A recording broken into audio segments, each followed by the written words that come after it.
ನೋಡಿದ್ರು ನಾವಿಬ್ರು ಇಂಜಿನಿಯರ್ಸು. ನಾವು ಬೆಂಗಳೂರಲ್ಲೇ ವಾಸ ಮಾಡೋದು. ಇಂಜಿನಿಯರಿಂಗ್ ಓದಿದ್ಮೇಲೆ ಬೆಂಗಳೂರಿಗೆ ಹೋಗ್ಲೇಬೇಕು.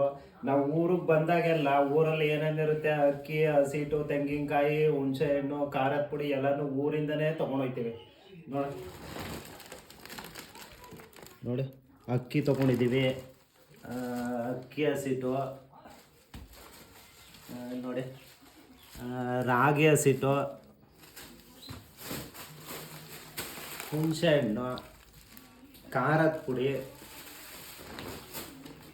ತೆಂಗಿನಕಾಯಿ ಇವೆಲ್ಲನೂ ಇಲ್ಲಿಂದ ಹೊತ್ಕೊಂಡು ಹೋಗೋದು ಕಷ್ಟನೇ. ಇಲ್ಲಿಂದ ಯಾಕೆ ತೊಗೊಂಡೋಯ್ತೆ ಅವರು ಅಲ್ಲೇ ಬೆಂಗಳೂರಲ್ಲೇ ತಗೋಬೋದಲ್ಲ ಅಂತ ನೀವೆಲ್ಲ ಕೇಳ್ತೀರಾ ಅಂತ ಗೊತ್ತು. ಆದರೆ ನಾವು ಮನೇಲಿ ಮಾಡಿದ ವಸ್ತುಗಳನ್ನ ತೊಗೊಂಡೋಗಿ ಅಲ್ಲಿ ತಿನ್ನೋದ್ರಲ್ಲಿ ನೆಮ್ಮದಿ ಇರುತ್ತೆ. ಮತ್ತು ಈ ನಿಮ್ಗೆ ಗೊತ್ತಿರ್ಬೋದು, ಬೆಂಗಳೂರಲ್ಲಿ ಎಲ್ಲ ಜಾಸ್ತಿ ಕಲಬೆರಕೆನೆ. ಬಟ್ ಇಲ್ಲಿ ನಾವು ಮನೇಲಿ ಏನು ಮಾಡ್ತೀವಿ, ಏನು ತೊಗೊಂಡೋಗ್ತೀವಿ ಅದನ್ನು ತಿನ್ನೋದಕ್ಕೆ ಚೆನ್ನಾಗಿರುತ್ತೆ, ಮನಸ್ಸಿಗೆ ನೆಮ್ಮದಿ ಸಿಗುತ್ತೆ. ಬಟ್ ಇದನ್ನೆಲ್ಲ ಇಲ್ಲಿಂದ ತೊಗೊಂಡು ಹೋಗೋದು ಕಷ್ಟನೇ. ನಮ್ಮ ಥರ ಫ್ಯಾಮಿಲಿಗಳು ತುಂಬ ಜನ ಈ ಥರ ಇರ್ತೀರ, ಹಳ್ಳಿಯಿಂದ ಹೋದವರು ಬೆಂಗಳೂರಿಗೆ. ನಿಮ್ಮ ಅನುಭವನ ಕಮೆಂಟ್ ಬಾಕ್ಸಲ್ಲಿ ತಿಳಿಸಿ.